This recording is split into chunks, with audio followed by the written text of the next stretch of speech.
Гараар зохион өгөх биеийн хилэмжийг ойлгож хэлцгаая.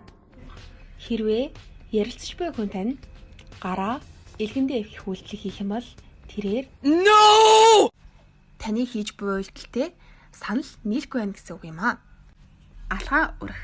Хэрвээ ярилцаж буй хүн чинь таны өөдөөс харц сууж хаад гараа хурдан гихчин үрээд байх юм бол энэ нь таны хувьд ашигтай байна гэж найдаж байгаагаа илэрхийлж байгаа нэгэн үйлдэл байх нэ.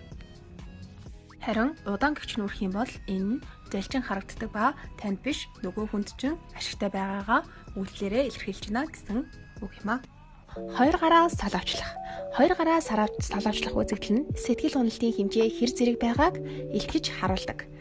Хэрвээ таны ярилцаж буй хүн чинь нүүрнийхээ урталд гараа салавчсан тохиолдолд сэтгэл уналтын хэмжээд дээд түвшинд хүрсэн гэж ойлгож болно. Хэрвээ цээжнийхээ урд байгаа тохиолдолд сэтгэл уналтын түвшин дунд, хэвлийнхээ урд байгаа тохиолдолд доод гэж ойлгож болох нэ.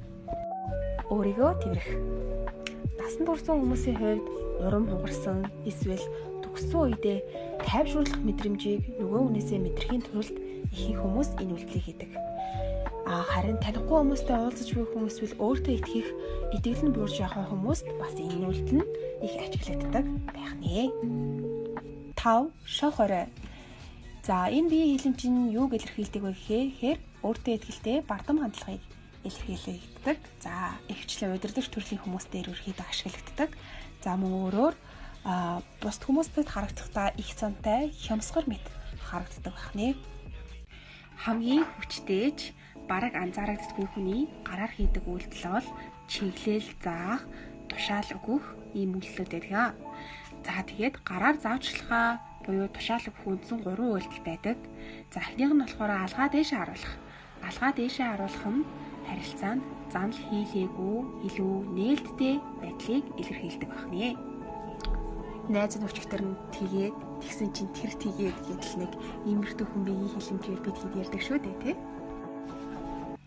За дараагийн үйлдэл нь болохоор алгаа доош харуулах.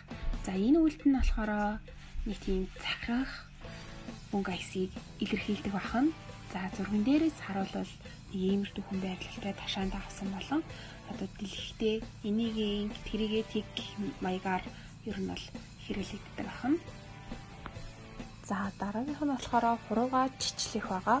За энэ хуруугаа жичлэх үйлдэл нь болохоор за хий эсвэл одоо больч гэдэг юм уу те чи тэрийгээ энийг гэхээр одоо биеийн хилэмжүүдийг илэрхийлдэг байх нэ. Гар барим үйлдэлээр гараад алдаатай үйлдэлүүд.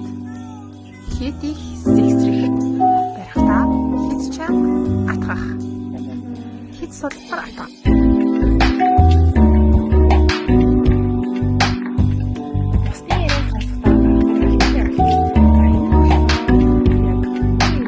Хүлээ авчиж суугаад за мөн гараа илгэндээ тэрх үйлдэл нь нөгөө хүнийгээ үл хүндэтгэж байгаа одоо нэг жишээ байдаг.